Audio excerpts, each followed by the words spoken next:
We'll have more on this story as it continues. Hey everybody, how's it going? Welcome back to, of course, what else could it be, dude? Another episode of Vicky's Dungeon. Welcome! Oh yeah. Another episode, another week, another everything, dude. Yeah, I mean, back at it again. You gotta, oh wait. Okay, I forgot the transition. Now you can see me on the video. Yeah, you may notice this week that I'm wearing sunglasses as I talk, and you know why I am? It's just because I can. It's because I can. I'm concealing my sadness. Or I'm hiding my sadness to conceal my joy. No. I'm happy to be here. Like, I'm never not happy to do the show, man. It's always fun to be here. Let's get into it, man. Just another week. Let's get a hey yo, Scott Hall. Hey yo! Thank you, sir. Yeah, this week, it's been pretty cool. I mean, we got a new House of the Dragon episode, or trailer, and I think it's the final trailer, and it looked definitely, like, super over the top. Like, I'll just be honest. Like, I thought it looked really, really cool.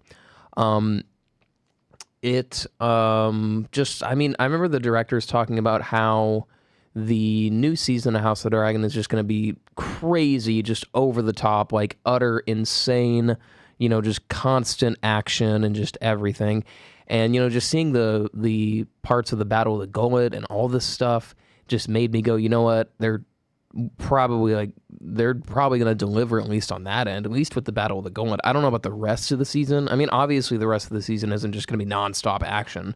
But I think it's safe to say that we're going to get some pretty, that at least the Battle of the Gullet is going to be pretty gnarly. I was going to say pretty solid, and then I thought pretty gnarly, and so I said pretty snarly. We'll just stick with that. But yeah, I'm excited, man. I'm excited to watch it on June 21st when it comes out. I'm not sure if I'll be on June 21st. I am not sure if I will be in Seattle, Los Angeles, or New York. I have yet to find my place of residence, but you know what? We'll figure it out. And either way, we'll continue the show. The only difference is it's just going to be on YouTube, but it'll be fun. But also, I got my coffee this week, which I'm trying to make a weekly tradition. I'm trying to make it a weekly thing for me on the show where, I try not to drink a lot of coffee, and this is the one day of the week that I allow myself more than one cup of coffee, and it's just so I can be alert enough to do the show. So there you go. But yeah, I'm excited though for the new episode. I mean, obviously the new episodes, but just the whole season of House of the Dragon. It's going to be really, really cool. Mostly just because we get to see more of our favorite characters. I mean, I'm super excited to see more of Rhaenyra. I'm super excited to, of course, see Daemon. I mean, let's just be honest. Like, Daemon is basically everyone's favorite character. And you could argue that he's probably, like, the most shady of all the characters in the show. I mean, I guess Aegon and Aemond are pretty up there in terms of, like, just crappy people. But I don't know. I feel like Daemon has such a high level of I don't give an F about anything, that he is just it's so good to describe him as the wonder and the terror of his age. It's really interesting.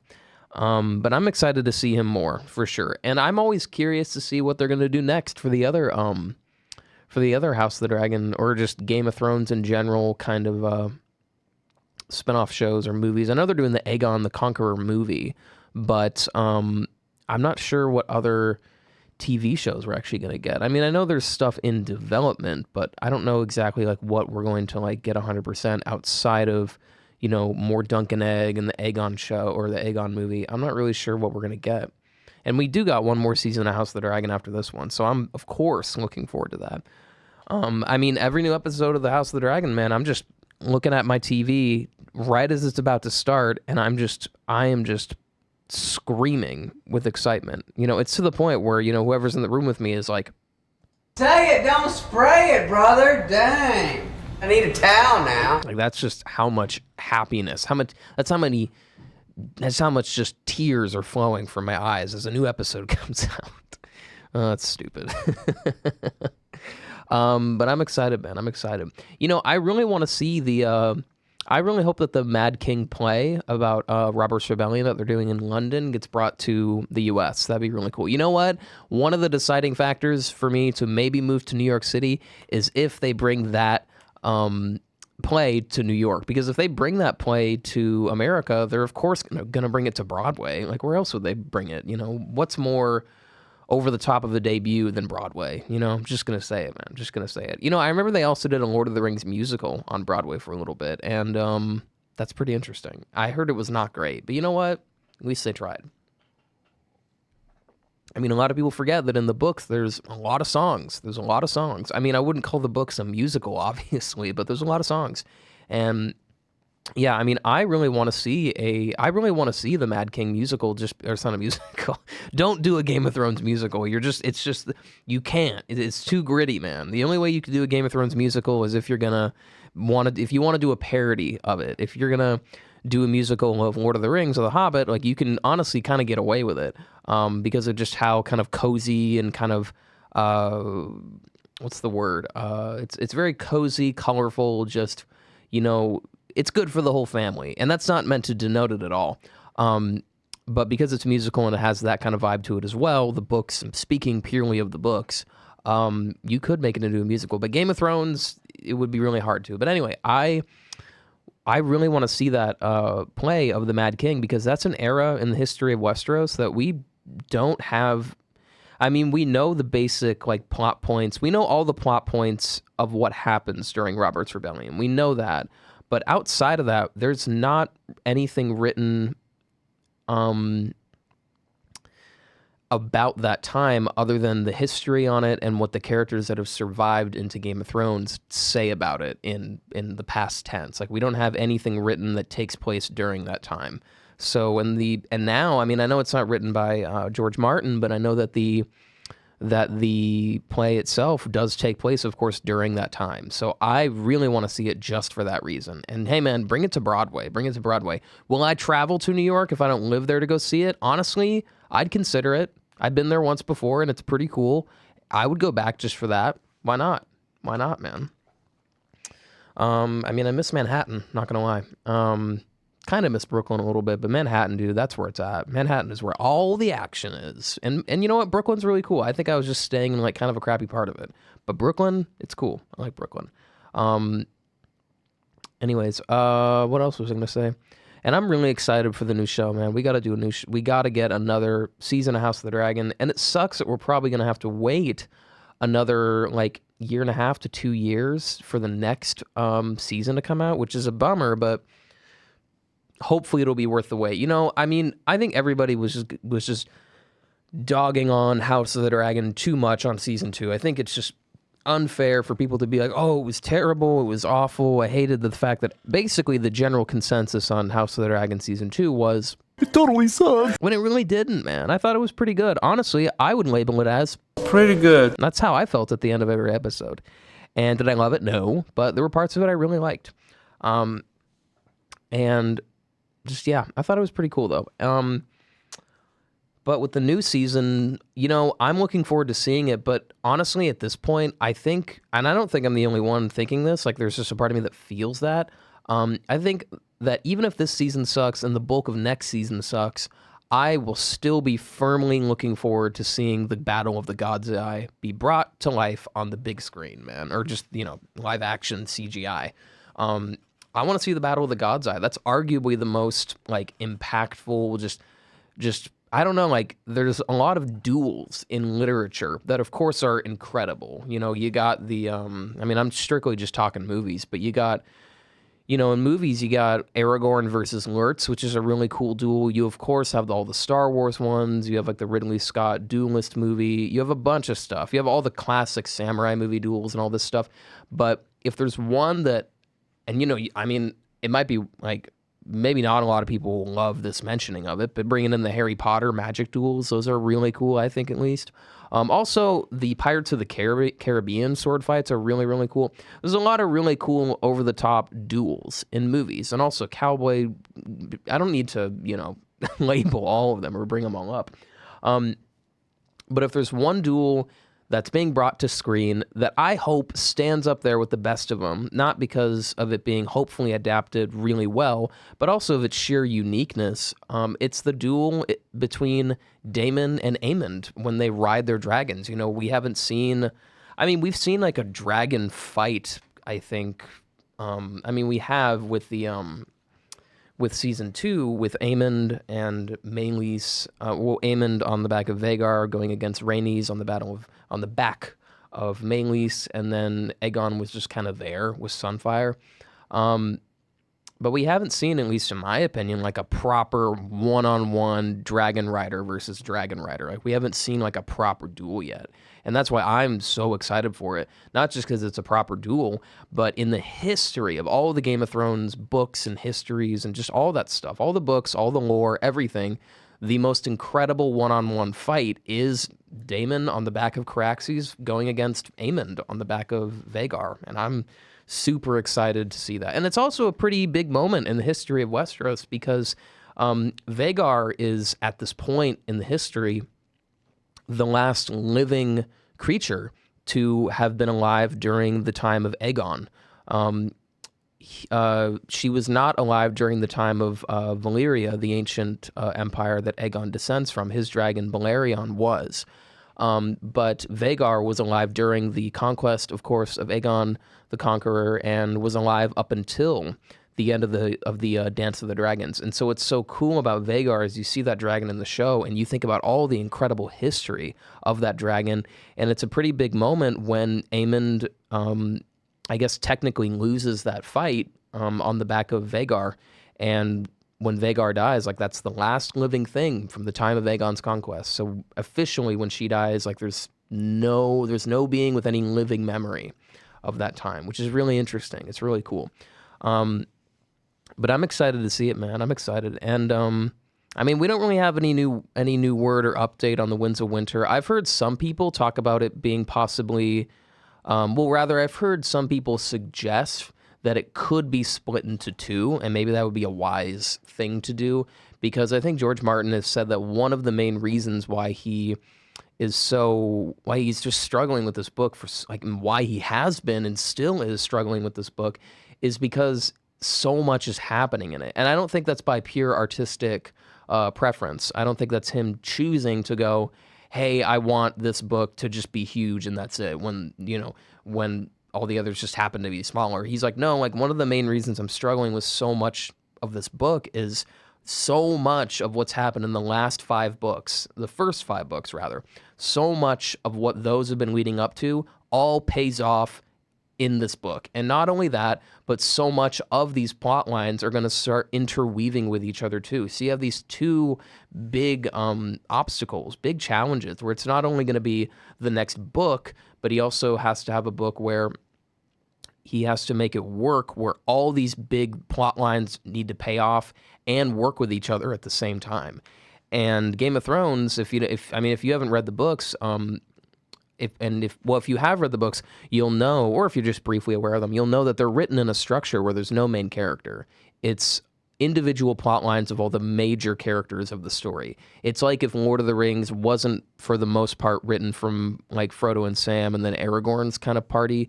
It seems like after the first book, it pretty much splits into the perspective of Aragorn and Legolas and all those guys, and then you go to, like, it's either doing that and then you jump over to Frodo and Sam, and then maybe have like something here and there happening. In Game of Thrones, it's like you have like the story as a whole being told through like 5 or 6 at least different storylines per book. So it's a big thing, and it's really good that they chose to adapt it into a TV show, because that's like perfect for a TV show kind of format. And what's funny to actually know is that around the time of Lord of the Rings being huge, multiple studios reached out to George Martin, and they were like, hey, we want to do our Lord of the Rings, but your books are like way too huge, so we just want to adapt just the plot line of Jon Snow or just the plot line of Daenerys Targaryen. And he was like, you know what? It was really tempting, the offers I had, but to be honest, none of them were going to do my books justice, and so I just very politely said no to all of them. And talk about balls, dude. Like, talk about having, like, just, I don't know. Like, I just think that's really cool. Talk about integrity. That's probably the better way to put it. I mean, I'm sure that a lot of those people read his books, and when reading the email that said no, they probably looked at it and just went.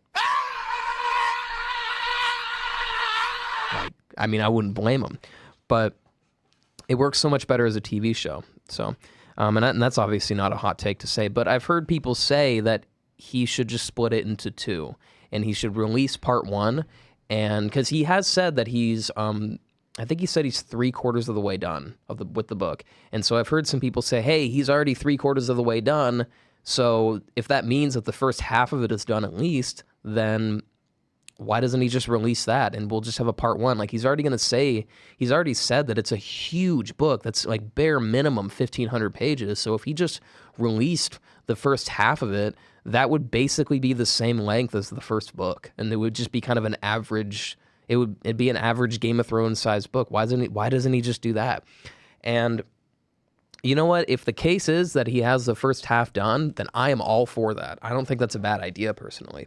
But at the same time, if he wants to release it in the way that he feels that it should be, where it's just one ginormous book that's like probably going to be like 2,000 pages, I mean, I wouldn't be surprised. And sure, man, by all means. But either way, I just hope he finishes it, man, because I want to read more of that world, and I hope that I'm an optimist with this kind of stuff, and I try to just be an optimist in general. I'm trying to more and more often be a glass half full kind of person. If there's one future, I like to think of it in this moment, I'm thinking to myself, okay, there's 3 different futures potentially that I could look at for this guy. One is that he finishes everything, that he's going to finish Winds of Winter, Dream of Spring. He's going to write Fire and Blood Part 2, and he's going to finish at least a few more Dunk and Egg books as well. That's one future. That's like the, in the best case scenario, perfect world kind of future. There's the other future where it's like he's never going to finish anything again. Like everything we've already had for like over a decade at this point, that's it. Like that's all we're going to get. And maybe in the future we'll get like bits and pieces of what he was working on, or maybe we'll get something that's like finished by someone else, like whatever. And then there's the middle where it's like, okay, I think we'll probably get at least Winds of Winter, maybe like a few other things. And I think you can at least safely bet on that. And you know what? I'm gonna just bet on the perfect world one. Not that I think it's the most likely, but I just like the positive feeling of knowing or rather thinking that more is going to come. And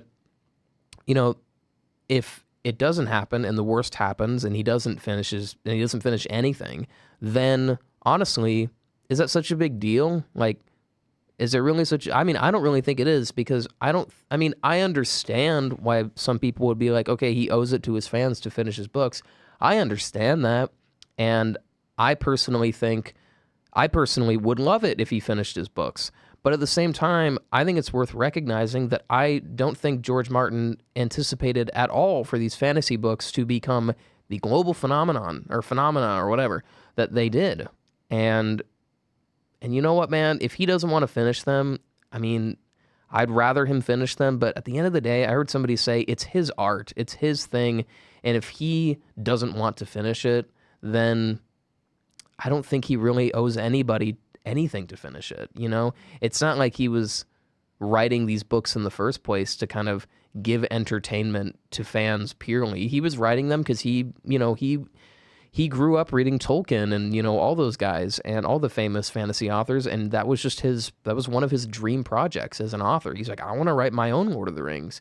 And that was just purely a thing that he was doing out of joy, So I think he should finish the books, but at the same time, I wouldn't really blame him if he didn't at this point. Honestly, if he were in front of me now and was like, hey, Vic, I want to finish these, but they're just, I don't think I can, for some reason, I don't think I can. My answer to him would just be like, you know what, man? If you would rather just finish other stuff in the Song of Ice and Fire universe, then just do that. Because I'd rather get like more Dunk and Egg novellas along with Fire and Blood Part 2 than nothing at all, because you just were stuck on Winds of Winter for so long.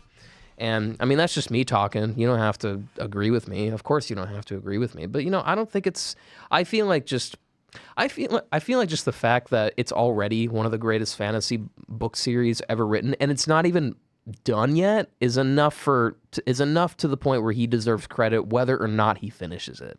So I don't know. I guess I'm speaking clear. I think I'm just speaking purely to the to those who feel entitled to the next book, but. It's just me talking. That's just me talking. And, at the end of the day, like, if he doesn't finish them, life goes on, man. I mean, I hate to say it, life goes on, and just celebrate what we already have. And I would rather be in the place, in the universe, where we have what we have now and get nothing else than be in the universe where nothing from Westeros ever existed. Nothing from Westeros ever came from that man's brain onto the page. And I think he's given us enough. I think if he chose to stop writing anything from Westeros and then decided to just kind of peace out from it, it would be very bittersweet for me. I would just be like, okay, man, I would really appreciate it if you finished it, but at the same time, you don't owe me anything. So it's fine. But that's just me talking. I could be wrong. Correct me if I'm wrong. I don't want to be on the wrong side of history. Correct me if I'm wrong. But yeah, anyways, I'm excited though for the next show, and I wouldn't be opposed to somebody taking over for George Martin. That's what happened with the Wheel of Time series. With I believe Robert Jordan wrote it, and then Brandon Sanderson finished the last book when Robert Jordan sadly passed away. And I mean, fans liked that, so would it be such a bad thing to have a successor finish the books for him? I don't think it's such a bad idea. I don't think it's not completely. I don't think it's something where it'd be stupid to try it. But that's just me talking. Anyways, yeah. But with other stuff, with Lord of the Rings stuff, I think I already did Game of Thrones talk, and then I went to Lord of the Rings, and then I went back to Game of Thrones. That's what happens every week. I always will jump over to the Lord of the Rings subject, or the Lord of the Rings, what's the word?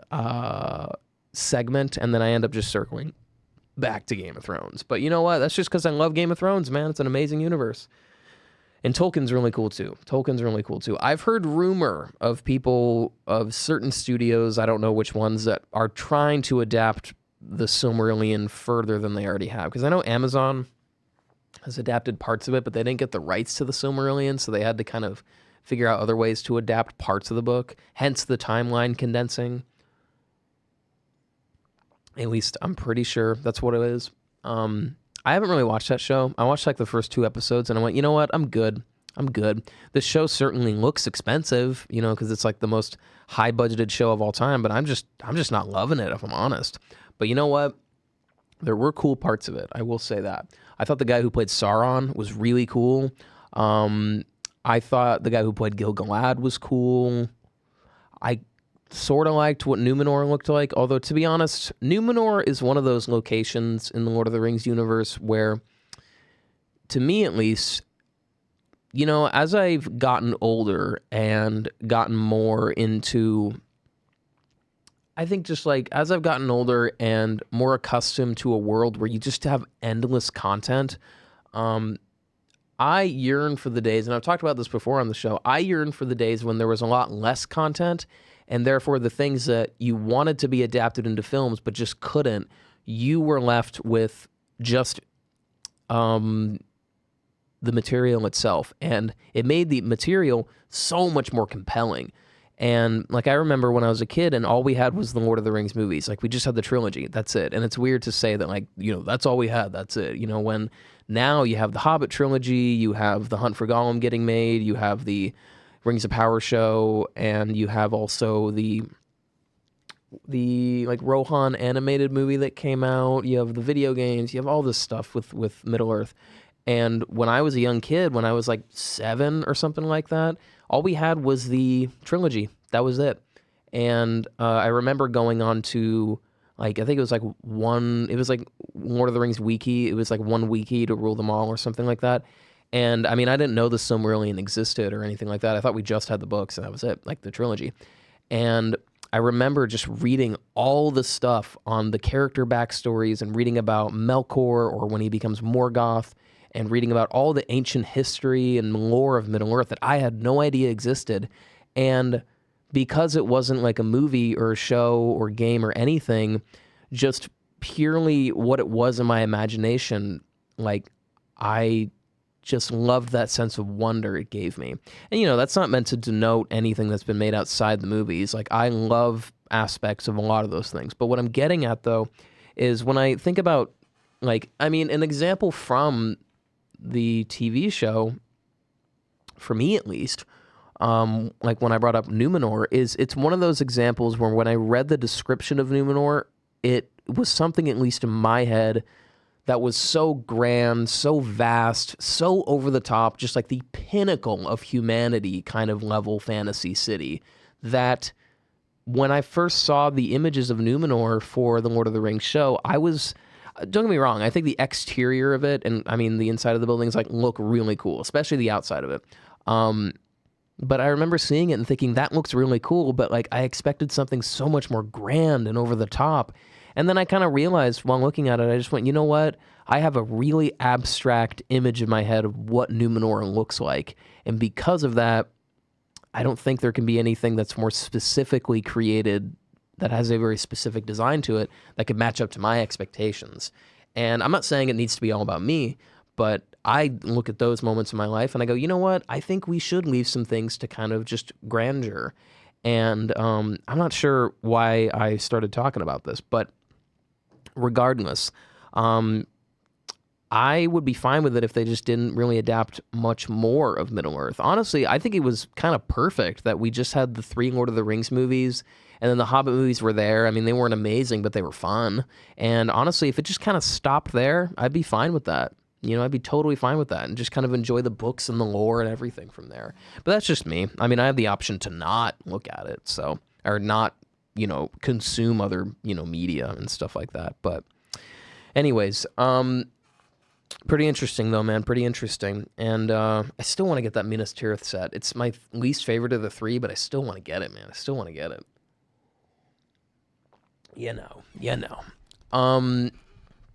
But yeah, what else is going on this week? I actually read from the Lord of the Rings, I think it was like an Instagram post where Peter Jackson supposedly didn't want to do the Oathbreaker storyline.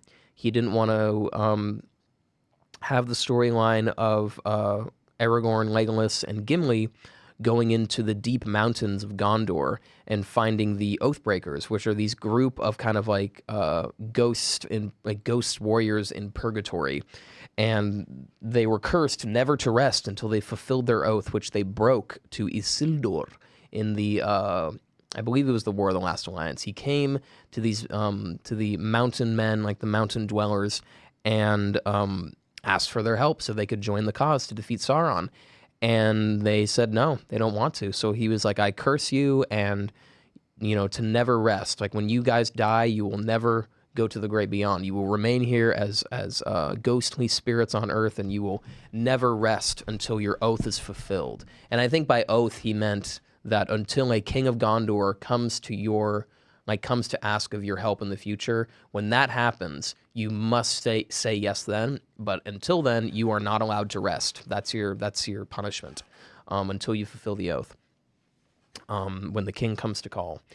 And in the books, Aragorn, being the heir to the throne of Gondor, he is the rightful king. In the movies they present it as though he's the rightful king purely because of his blood. I like how in the books it's a little different, where he does have the blood right to it, I guess, or the royal blood within him and all that stuff, but they ultimately choose to have him be king because he just was pretty much king material. He was a very strong-minded, articulate, smart guy. He could command armies. He had great courage. He was a great warrior. He was strong. He was brave, courageous. He was just genuinely a kind, good person.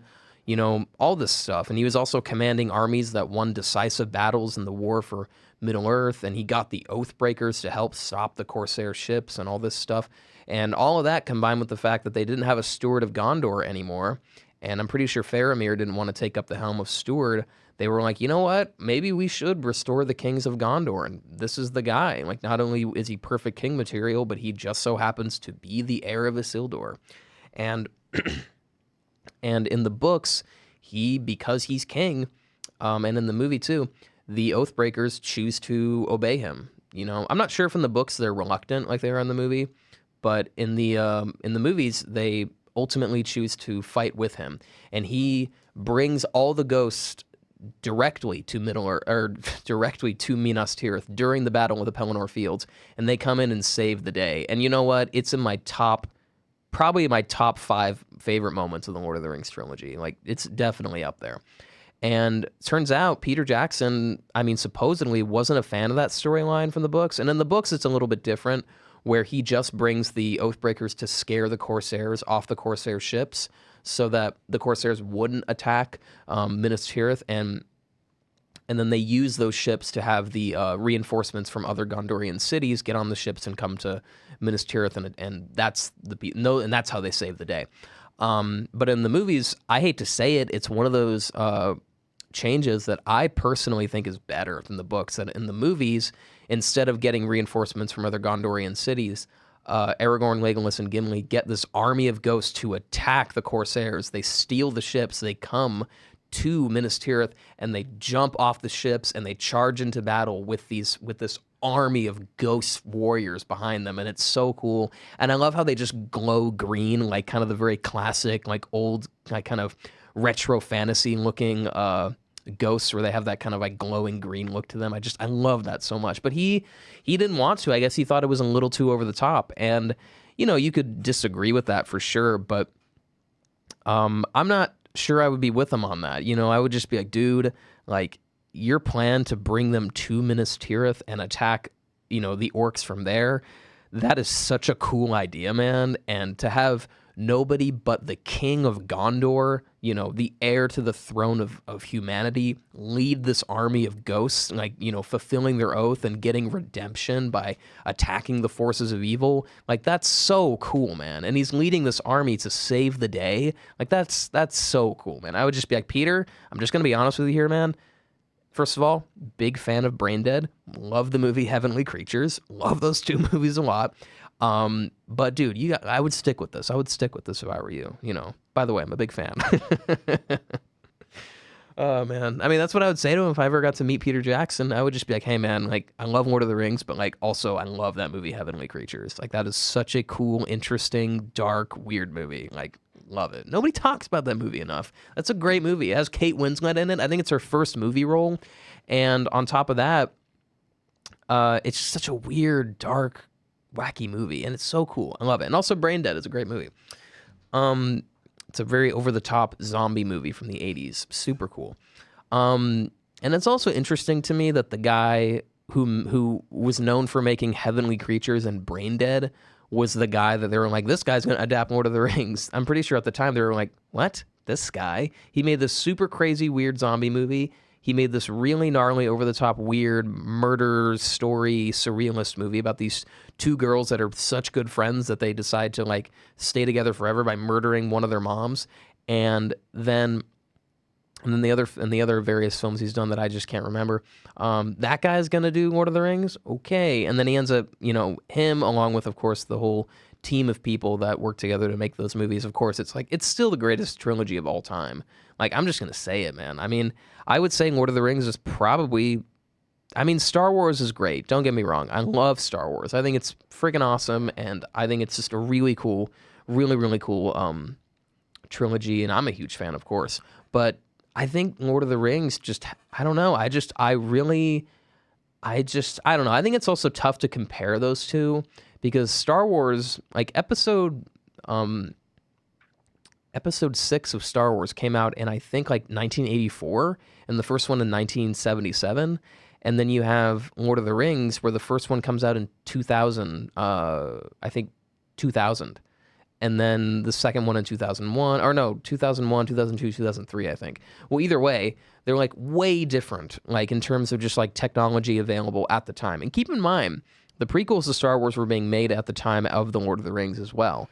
And I think it's kind of just, I think the only area that you should honestly compare those 2 trilogies of the original Star Wars trilogy and the Lord of the Rings trilogy is, I think, just story. I think that's really the only place worth critiquing them, or like comparing them rather, is just like which story do you like more? I don't know. I think by conventional standards, maybe. I guess if you want to go off very traditional, very standard, lack of a better term, basic standards for story, I guess Star Wars is a little bit better. But that's just if you're going off of very traditional kind of hero's journey. What's the word? I don't want to use standards again, but you get my point.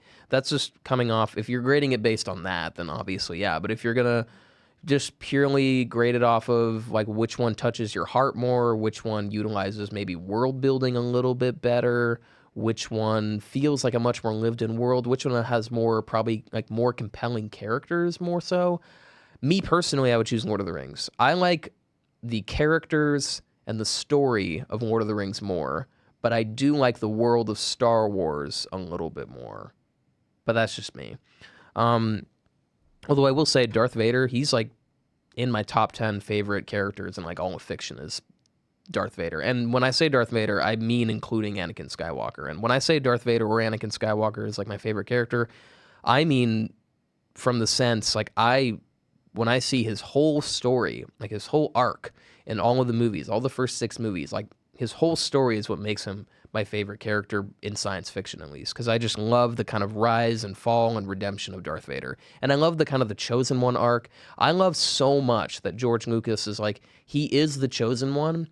And even when he falls to darkness, turns to the dark side, and becomes evil, he is still the Chosen One. And I love that he fulfills his destiny of bringing balance to the Force. Like, it gives me goosebumps just talking about it. So that's a great story too. Like, that's an amazing story too. I guess I just have more like goosebumps moments in Lord of the Rings, particularly with like the Rohan charge into the Pelennor Fields. You know, the ending, of course. Like, here's how I'm gonna say it: the ending of Lord of the Rings makes me cry, but the ending of Star Wars does not. And that's just me. But it does make me emotional. I will say that. And yeah, but I'm excited for more Lord of the Rings stuff. And, you know, with the Star Wars universe, I'll still check out, like, the Grogu and Mandalorian movie. But I don't know, man. I've just kind of checked out for the last, like, few years. And maybe once in a while I'll check stuff out from that universe. But it's really rare. It's one of those things where it's not like... I mean, I'm not saying the Game of Thrones TV universe is better than Star Wars. Like, I wouldn't say that holistically it is. Because, you know, I love the first... 6 seasons of Game of Thrones, but let's just be honest, 7 and 8 are pretty terrible. And then House of the Dragon season 1 is amazing, and season 2 isn't great, but I really like it. And then Dunk and Egg season 1 is awesome, dude. Like, I love Dunk and Egg. You know, after watching Dunk and Egg, I just thought it was hands down one of my favorite like new TV shows. Like, I had so much fun, and I can't wait for the new season to come out next year. Like, we only have to wait until like I think January or so of next year. I think it got delayed a little bit, but still, man, if I have to wait only like a year and like a few months for a new season of Game of Thrones kind of show, I'm happy with that, man. I'm just happy we have we have a really good annual show of Game of Thrones. But when I look at the Star Wars universe, and I'm not trying to compare them, I'm just saying like Mandalorian season 1 was great. Season 2, I believe, was it season 2 or season 3? Trying to think. And we're in season 1 or season 2. Because it had 2 seasons, I'm pretty sure. Which is, I don't think it ended with Luke showing up at the end of season 1. I'm pretty sure that's not the case.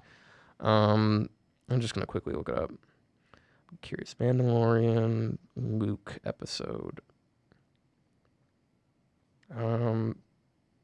Yeah, season 2. So the first 2 seasons of Mandalorian are great. I mean, you gotta love Clone Wars. Also, really quick, I know it's not part of like the official canon of Star Wars, but I think a super uber underrated Star Wars like project is the original Star Wars Clone Wars. Like, not the Clone Wars, it's just Star Wars Clone Wars. And it's like this kind of anime inspired kind of Cartoon Network depiction of the Clone Wars. And this was coming out during the prequels. This was before the 3D animated Clone Wars TV show. And this was the first time we saw General Grievous and other characters as well. And I love the animation style. I love the art style. And I just love how over the top this show is. Like, it's so crazy. Like, you see, I mean, I think the main reason why people say it's not considered canon is mainly because it's too over the top with the Jedi and Sith power. They, during the prequel era, the Jedi are at their peak. Like, they're at the peak of their power. At least I'm pretty sure that's still true in the lore. In this show, they went crazy with it, where there's a scene when Mace Windu, a Jedi, he faces pretty much one army of clones. He faces an army of droids by himself. And I think it's like 10,000 or so. It's at least in the thousands that he has to fight. Like, one guy versus all of them. And, like, I'm just going to be honest, like, movie Mace Windu or even Clone Wars Mace Windu, like, he's not going to win that battle. But in Star Wars Clone Wars, he drops into the field, he fights a ton of them off, and then he loses his lightsaber. I forget why. So he doesn't have his lightsaber, but purely with the Force, this guy punches his way through the army. Like, it's so cool, but it's also just so over the top that, I can understand why people are like, okay, this is cool, but it's too out there. And I think it's very unsung. But anyway, you have a lot of great stuff. Of course, the first 6 movies, you have, The Mandalorian season 1 and 2. Ahsoka season 1 was really cool, especially with Anakin being there. Like, that was amazing to see. And I'm trying to think. I mean, Rebels, a lot of people really like. The new Darth Maul show, I think a lot of people were excited for. Like, you have a lot of great stuff in there, of course. But I think I don't know, like, it's just been so hit or miss that I just have kind of checked out of it. Whenever they announce a new TV show or movie of Star Wars, I'm just kind of like, maybe I'll check it out. Like, I want to check out the Darth Maul TV show, but that's just kind of it for me. But regardless, I still think it's a really cool universe, and you gotta love it. But anyways, I mean, I guess with my top 5 favorite kind of Star Wars characters, I love General Grievous, and I forgot to mention, he is insane. Like, insane over the top in that TV show, the original cartoon Clone Wars, where in the prequels, I think he wasn't done justice enough because I love the story of General Grievous. I love that he's this guy who was like a tribal chieftain leader on his home planet, and then he gets blown up like by some kind of like I think like Trade Federation ship or something like that. And not Trade Federation, it's Separatist ship or something like that. And they basically blame it all on the Jedi. And they recognize that this warrior could be used like really well because he's this incredible chieftain warrior on his planet. And pretty much 90% of his body is gone. I think the only kind of usable organs that remain are his lungs, his heart, and his brain and his eyes. I think literally everything else is like just done. Like, it's usable, but like, it's just would be better just to replace it. And so he gets put into, like, they basically convert him into like a droid. Like, they have a super giant, like super tall, I think he's like 7 feet tall droid that's kind of hunched over when he walks, and he has eyeballs, he has lungs, a heart, and a brain. And it's not even a full brain anymore. Like, I think they replaced the parts of it that were destroyed with like mechanical robotic parts of the brain that they ended up like programming to make him hate Jedi even more. And that's really cool to me. But because he has a kind of a partially robotic brain, he can pretty much remember everything he's taught perfectly. And he's trained by none other than Count Dooku, who's like the greatest, probably arguably the greatest duelist in the galaxy with a lightsaber. And since Grievous is a droid at this point, he can go further beyond his anatomy than he could before. So he has these 2 arms, like droid arms, but then they split into 2. And then he would have 4 arms, and he would have a lightsaber in each one of them. And he becomes a Jedi hunter. And he doesn't have the Force, but he, being a super well-made advanced droid that hates the Jedi and has been taught by, none other than the greatest duelist in the galaxy, he becomes this like ruthless Jedi hunter. And in the show of Clone Wars, he's just so insanely over the top and I hate to phrase it this way, but he's straight up just like unbeatable in that show. Like, he's just, no one can come close to him. So I kind of just wish in the Star Wars Episode 3 that Grievous was more over the top, because he kind of goes down pretty quickly. He's one of those examples where they have to justify it in the lore. Like, the fans make up afterwards, like, oh yeah, like, he was an amazing, like, super over the top, like, unbeatable Jedi hunter, but the reason why Obi-Wan Kenobi beat him so easily is he had like a light touch while he was, like, you know, dueling. And I was like, I remember a friend told me that, and I just went, that's it? Like, that's the reason why he beat him? He had a light touch style of, like, lightsaber fighting? Like, no, that sucks, man. Like, no. And if there's one of the few things I would change about the prequels, is I would want a super over the top lightsaber fight with General Grievous. That would be so freaking cool. It'd be so cool. I'd love to see that fight from the Clone Wars cartoon show be adapted, where he just takes out like 10 Jedi, like, no problem. And the same goes for the Darth Sidious fight versus all those Jedi. He obviously goes through them way too quick, and there's footage of what it was going to be originally, where it was going to be so over the top and so much better, like, choreographed, and it would have been such a cool sequence, but then they just kind of trimmed it down, and it's just kind of eh.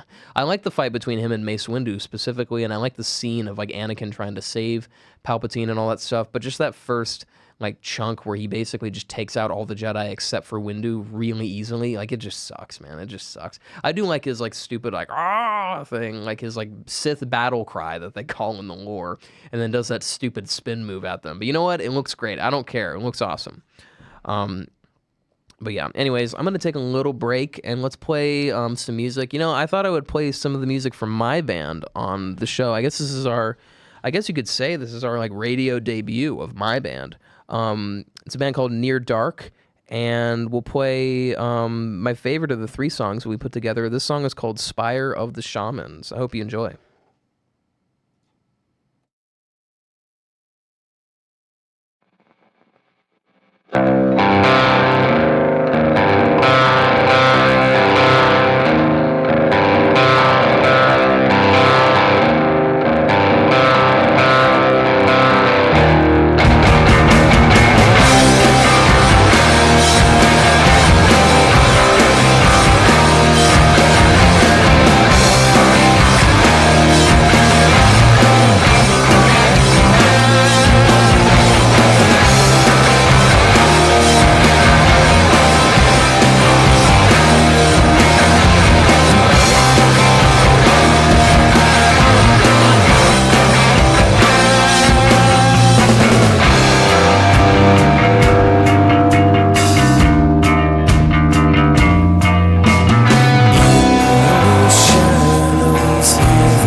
All right, that was Near Dark, dude. My own band, man.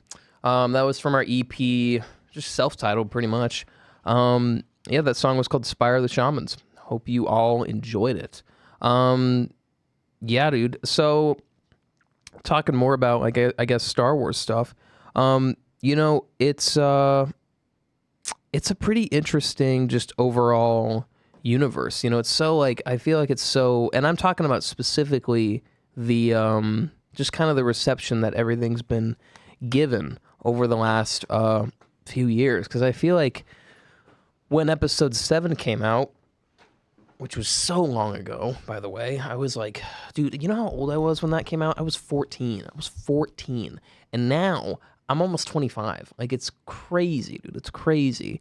And you know what kind of makes me sad is I'll think to myself sometimes about the time when I was 14 and it came out, and I was like, man, I'm going to be like 18 when the next one, like when the last one comes out. Or like, was I 8? I wasn't 18 when it came out. I'm not sure. When did the last one come out? Wasn't it 2019? I think it was 20. No, it wasn't 2017 when the first one came out. It was 2015. Yeah, it was 2015. And then the next one came out in like 2017. It was in I think my sophomore year of high school, like right at the end, or maybe in the beginning of my junior year. I forget. And then I didn't see the last one until like the Christmas after I graduated high school. But anyways, I remember thinking when I was 14, I was like, yeah, this movie was like so cool. I loved it. And it's going to be awesome when I watch the next one, and then the next one when I'm like 18 or 19 or whatever. Like, that's going to be so cool. And then I watched it, and then I remember just watching that last one and just being like, man, that really was not good.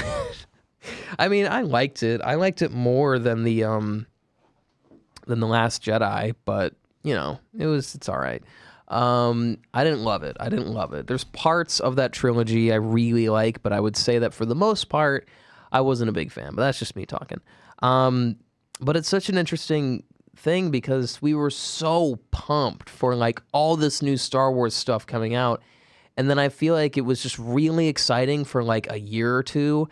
And then it just kind of went straight downhill from there. And then once in a while, we would get something really cool, and that was kind of it. You know, like The Mandalorian was really, really cool. And, I mean, the first 2 seasons, nobody really cared about the third one. And, I mean, Clone Wars was pretty cool for them bringing that back, and people like Rebels. And I think people for the most part, really liked Rogue One. I liked it.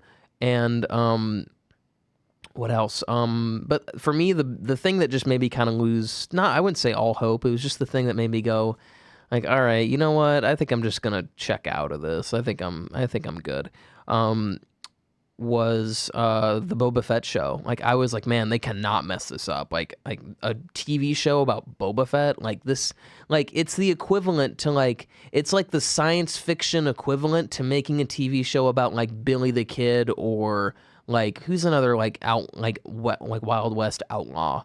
Like, you know what I mean? Just somebody like that. It's like, you cannot, like, just the fact that you're making a show about this person, it's gonna be cool by default. And then I watched it, and I remember after the first episode, I was like, huh, that wasn't that great.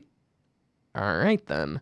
And I remember just being optimistic. I was like, okay, the second episode will be really good. And then I think the only episodes of that season I actually really liked were the episodes where it was just the Mandalorian again, where they just had it with Din Djarin again, and that just made me really sad because like all the stuff with Boba Fett, I was like, I'm good. This isn't really that great, and it just wasn't. And I was like, man, this freaking blows, dude. And just yeah, I just wasn't a huge fan of it, to be honest. I just was like, it's all right, it's okay. But what can you do? What can you do, man? I remember seeing the announcement for it, and like I remember watching, like, it was the end of The Mandalorian season 2, and season 1 was great, season 2 was awesome, and I think there was other stuff coming out at the time that was really, really good, and it kind of felt like Star Wars had been revived a little bit. And when they announced the Book of Boba Fett, I was like, dude, I am so freaking excited for this. This is going to be just amazing. This is going to just be awesome. And when it came out, I was like, oh, well, this kind of blows. I'm not going to lie. And, you know, I think just kind of, I don't know, I just was really bummed out over it. And, oh yeah, actually, it was not just that show, but the other show that made me just like officially be like, all right, I'm checking out. If like they're making something really, really cool that like everyone is super hyped for, I'll check it out. But honestly, until then, I think I'm just going to consume stuff from other franchises, at least for a while. And that was the Obi-Wan Kenobi TV show. Like they were bringing like, I mean, to be honest, I feel like out of all the potential TV shows or movies or whatever that we wanted that could have been made from the lore that already existed, that everybody wanted the most, at least in my opinion, was the Obi-Wan Kenobi TV show. You know, everybody, like, while, you know, we had the spin-off movies being made, and because you had the trilogy coming out and then the spin-off movies of Solo and then Rogue One, and, you know, everybody was like, you know, we should do, at this point, we didn't really have any like new TV shows. It was just the new trilogy along with some spinoff movies. And a lot of people were like, dude, there needs to be an Obi-Wan Kenobi movie. Like that would be incredible. Like his journey between episode 3 and episode 4, where he's like training Luke and he's like watching over him and all that kind of stuff. There could be a story there, like something that happens that's pretty over the top, all in pursuit of protecting Luke. And I was super excited by that idea because I thought, dude, what if they bring back Darth Maul? Because I remember reading in like a Star Wars comic book that Darth Maul like finds Obi-Wan and he comes to where he is and they have a final battle and they have a duel and of course Maul loses. And I know they did that in Rebels, and you know, they obviously didn't do that in Obi-Wan, and they didn't really have to be honest. The way they did it in Rebels, I was just like, all right, like I didn't love the fight. I mean, it wasn't really a fight. It was just really quick and over. But I think Maul's like final scene before he dies was like really well done, to be honest. And anyways, what was I going to say? But that TV show, when they announced it, that it was being made, they're like, not only are we going to do like an Obi-Wan spinoff of him during that time, but it's not going to be a movie. It's going to be a series. It's going to be like a season of a TV show, like 6 episodes or something like that. And I was so beyond happy. I remember out of all places, I was at the gym and I remember, I think I was sitting on like the row machine. Like it's the one where you have to you load the plates on each side and you row, and you can row with one lat or the other lat or both. That's just my gym nerd coming in. But I was sitting on that. It was like 11 p.m. I think at night. And I remember finding the announcement video that he was officially going to be coming back as Obi-Wan Kenobi, Ewan McGregor as Obi-Wan Kenobi. And I was just beyond excited. Like I almost like started crying. I was like, it felt like my inner child was alive again almost. And I was so excited to see that. But anyways, the show comes out and it's like, I think I liked the first episode or 2 episodes or whatever. And I didn't even finish it. I just got bored really quick. Like I loved the fight between him and Vader, and I loved how Hayden Christensen came back as Anakin Skywalker. And I mean, to be honest, like the first out of all the things that I wanted to see happen that could happen, like at the time it hadn't happened, and I was like, okay, like I remember in high school, and even a little bit after high school, before the Obi-Wan Kenobi TV show came out, I remember thinking, okay, if there is one thing I want to see happen in the future, which I think we can see with all these spin-off movies and TV shows happening and all this stuff, if there's one thing I want to see happen, I want to see Darth Vader make another appearance, and we see the mask get taken off, maybe in like the I forget, I don't think it's a Bacta chamber, but it's like the chamber that he can breathe in without his mask. And I want a scene to be, and at the time I was like, I want a scene in that chamber where they take off the mask and you see Hayden Christensen under there. Like, I want to see that because that had never been seen before. Like, you see him in episode 3, like, get all burnt up at the end of his fight with Obi-Wan Kenobi, and then you see him getting, worked on the medical table afterwards, and then him being put into the suit. But that's it. Like, there's no scene of the mask coming off while he's like, for the most part, like healed, and he's full on Darth Vader, full on the dark side and everything. And, at the height of the Empire's power, just, all that stuff. And I wanted to see that. And so when we did get to see that, where the mask gets split open by Obi-Wan Kenobi and we see Hayden Christensen under there, I thought that was actually really cool. I loved that moment, and I thought that was awesome. And, I will say, though, outside of that, I feel like outside of just kind of the nostalgic aspects of Obi-Wan and, Ewan McGregor, Obi-Wan coming back and seeing Hayden, outside of the nostalgia aspects, I feel like outside of very few, I mean, I wouldn't say very few, I would say it's like 50-50. I would say outside of Ahsoka Season 1 and Mandalorian Season 1 and 2, and I haven't seen it, but a lot of people love Andor. I almost said Namor, like the Marvel character, but it's Andor. The Andor series. A lot of people love those three, and then like the Clone Wars kind of last season that came out. A lot of people love those, and so it seems like it's 50-50. But, outside of those with like the nostalgic bits of the other things, I just was like, nah. I just was like, all right, whatever. And am I still going to check out new Star Wars stuff? Of course. Like, of course I'm going to check out stuff in the future, but it's not going to be everything. Like, I don't really even want to see the Mandalorian movie that bad. I've heard it's like not an amazing movie, but it's fun, so maybe I'll check it out just for that reason. But I don't know. I'm more into other stuff, man. I'm more into seeing like what's going on with like the Predator and Alien universe with the Alien TV show and the new Predator movies and all that stuff.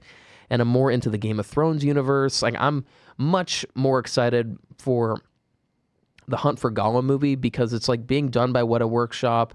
Andy Serkis is directing, like, and a lot of people are coming back. Like, it seems like it's being set up to be at least pretty good. Like, I hope so, at least. And I don't know. It's just like the sequel trilogy of Star Wars, I just wasn't super into. I just didn't really like it. I had fun I think Episode 7 is fun. I don't think it's a bad movie. I think it's fun, but then I really don't like Episode 2. And I personally think the weakest of the three is Episode 9.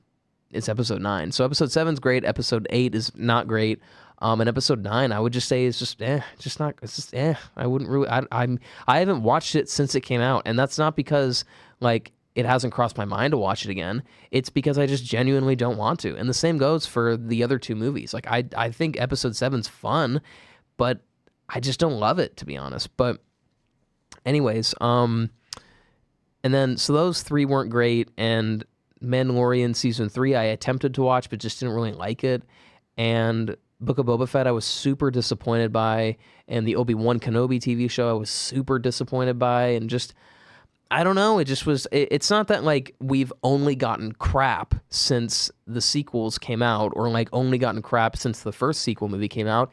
It just seems like we're living in a time where like it's so hard to bet on new Star Wars stuff being good. Like it just seems like that. I feel like things were like for the most part like hit or miss, but for the most part pretty good with like the sequel era of stuff coming out.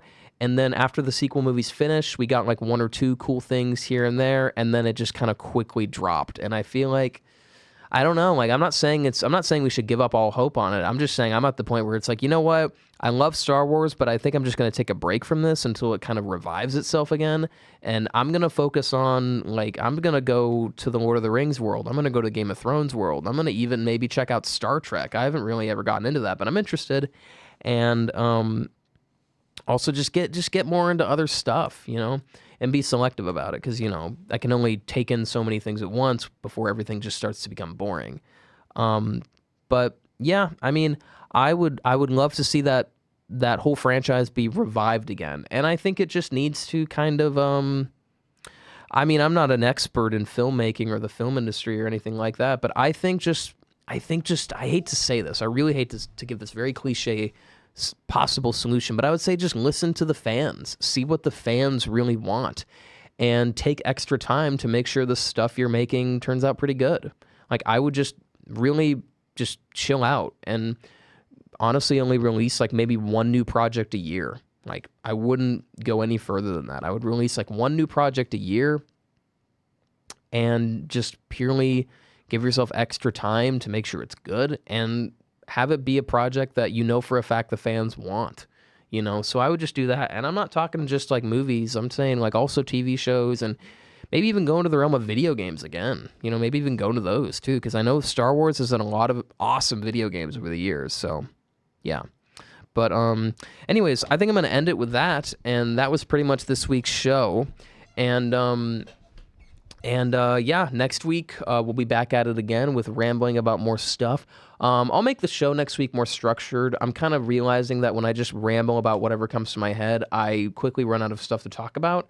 So I'll be much more prepared next week. And yeah.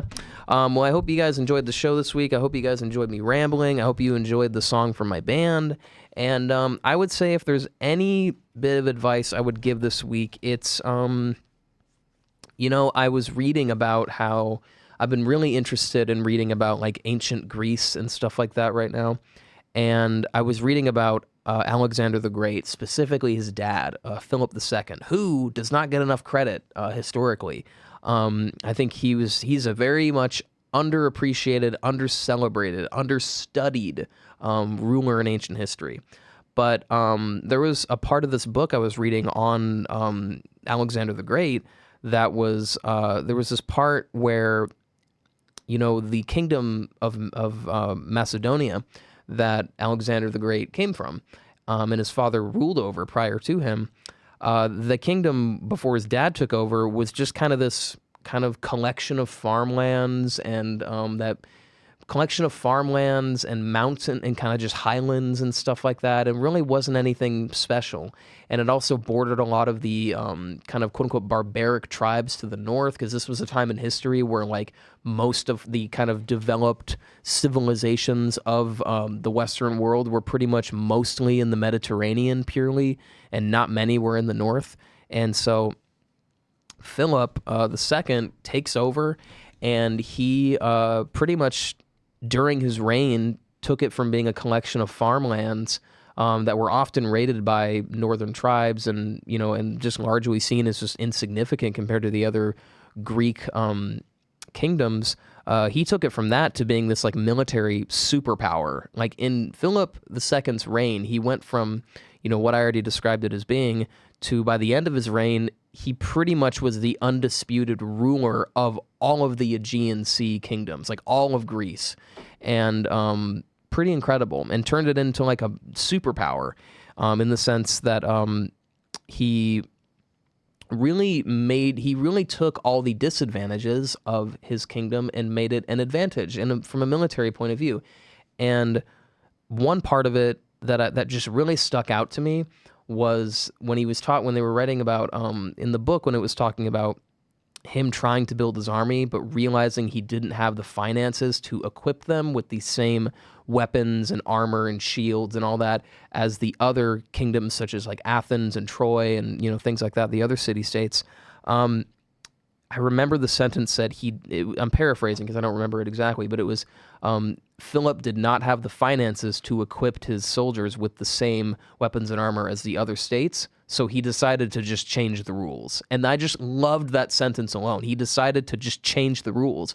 And so what he did is he went, okay, I can't afford to give you guys like really good weapons and armor. However, what I can do is I can make your disadvantage an advantage. So instead of you guys having having the same setup but just being really crappy, instead I'm going to give you guys, I'm assuming, just basic armor, just really basic, and I'm not going to give you guys shields. What I'm going to give you instead is I'm going to give you 18-foot long spears, like these enormously long spears that are like the length of like three to 3.5 people, or like roughly the length of like 3 people standing on top of each other. And he use that to his advantage where, when you have like this like group of guys that like have these super long spears coming at you, it doesn't like, you can't reach them with like the hoplites from Troy, who are like some of the best soldiers in the world. They had spears because that was just the default weapon to have in that part of the world. At least I'm pretty sure they had spears that they could stick out and poke you with and all that kind of stuff and stab you. And they had their shields to still protect themselves. But then the Macedonians come on the battlefield, and they had these insanely long spears that they're so long that you can't get past them. So they didn't really need shields, at least like to protect themselves from swords and spears and axes and all that stuff, from arrow fire and all that stuff. Yeah, but like they didn't need that. I just loved that simple invention. Just like, okay, I can't afford to give you really good weapons or really good armor or shields. So what I'm going to do is I'm going to just put all of our finances into just the spear itself. And we're going to make it so long and sharp that it's not going to matter that you don't have shields, because it's going to be too long for these people to get past. They can't poke past your spear. So I loved that. And I wouldn't say that's the key to his success, obviously, but I remember reading that specifically talking about like the spear adage to his army, and that was the first major thing that like really changed the rules on the battlefield in that part of the world. And it was the first step towards him essentially like conquering much like a huge chunk of land in that part of the world, and then the rest of the kingdoms aside from Persia pretty much either allied with him, but in reality they were just kind of allying with him so he wouldn't attack them. And the other ones pretty much like bent the knee to him. So he pretty much became the undisputed king of Greece, basically, like king of the Greek cities, which is so cool. And it all started just from having that mindset of just like, okay, I don't have the funds and I don't have these super well-trained soldiers, but I do have the funds to basically, if I just be creative about this, I can come up with something that can be not only something equal, but actually an advantage over the other armies. And if I come up with that and then just drill these guys to exhaustion every day, it could be, we could stand a chance. And they did. More than standing a chance. So I would just say if you don't have the setup that's ideal for something you're wanting to do, use that as a way to not be just an advantage, but as a way to change the rules. Like I remember thinking the other day, because I'm trying to think about, I was trying to figure out stuff I could post on my art Instagram, because I want to start doing that with my writing again. And I was like, man, like I really want to post my writing, but I want to do art with it. Like I want to make this visual, artistic presentation of my writing, so it's a more visual novel kind of thing. Because I want to do visual novels. It's one of the things I want to do. And I was like, well, I can't draw. And I really just want to, and these images in my head, I just want to draw them. And I just like, I don't know how to draw. And it's going to take me so long to like actually get to a skill level where I can do it. And I felt very defeated. And I just was like, all right, maybe I just shouldn't even do it then. And then I remember just thinking about it later that night. And I thought about that part of that book where it said, Philip didn't have the finances, so he decided to just change the rules. And I just went, all right, I don't know how to draw, but I know how to do photography. I can do some video editing. I can, I'm experienced a little bit with Photoshop and Adobe, programs and things like that. And, I've experienced with Canva and all that kind of stuff. And I just thought, well, I can't draw right now, but what I can do is I can use this stuff to my advantage and just use this format instead, where instead of me just putting my writing with drawing, instead of that, I'll do my writing that's also accompanied with photography and like little video edited things. I can do that instead. And that actually might be more, and not only am I going to just do that, but I'll try to just make that into something cooler than what I was thinking about doing with this. And then in the background, like maybe like an hour, 30 minutes a day, at least like 30 minutes a day, hopefully, I'll just sit and I'll just draw. And over the next like year or 6 months or whatever, I'll hopefully get to the point where I can just draw like basic cartoons of things that I can put into my writing posts and just kind of very slowly integrate them in. And then hopefully over the next few years, I can get pretty good at drawing. Not like, I'm not saying I'll be amazing, but I'm just hoping that at least, in the next few years, I can get to the point where I can no problem draw something and it looks at least pretty good from a basic standpoint. So that's my bit of advice, man. Like if you aren't as equipped as you'd like to be for something, or you don't have the ideal setup, use what you have and use it almost to an advantage. Like not only use what you already have and what you can use, but come up with a way that you can actually use it where it puts you at least a little bit of an advantage over everybody else. I'm sure all the Greek hoplites of Troy and the, I forget what they're called. I think they were the Sacred Brothers or something like that in Troy. This other like elite, like top of the line troops of Troy. I'm pretty sure they were all looking at these like who they deemed as like these barbaric farmers from Macedonia. And I'm sure that when they were being beaten by these guys with like 18-foot spears, I'm pretty sure they were all thinking they were really stupid in a way. They were just like, man, like we have all this awesome, like all this great, like top of the line armor and weapons, and we're the best trained soldiers in the known world. And yet like, we just can't get around these stupid freaking spears. And you know what? At the end of the day, like, in warfare, it doesn't, like, at least in those times, it didn't matter how you won. It just mattered that you won. And I'm pretty sure they learned that the hard way. And that's an example for you, man. It just matters that you make, in an artistic sense, with me, I just tell myself, you know what? It just matters that you make something and you do something that can help you build some momentum. And if you don't have the ideal setup, well, then just work with the setup you have. Even if it means you have slower momentum or you make something that you're not super over the top with, you can't, like, super over the top in love with, you can't just wait until everything's perfect. You just got to throw yourself into it, man. There's never a right time. There's never a right time for anything. Every time for anything is always going to feel like the wrong time, or at least it's not going to feel like the most right. Like, it's never the right time for anything. When things line up enough where you can at least do something, do it. That's my bit of advice. And take it from me, and more importantly, take it from Philip II of Macedon. Not Macedon. Yeah, Macedon, or Macedonia. I'm pretty sure it's Macedonia. Take it from me, Vicky, from Vicky's Dungeon. And also, more so, take it from Philip II, the king of Macedonia, the father of Alexander the Great, the conqueror who conquered the known world and is arguably the greatest general in the history of the world. Anyways, hope you guys enjoyed the show. I'll be back again next week, and yeah, have a good one.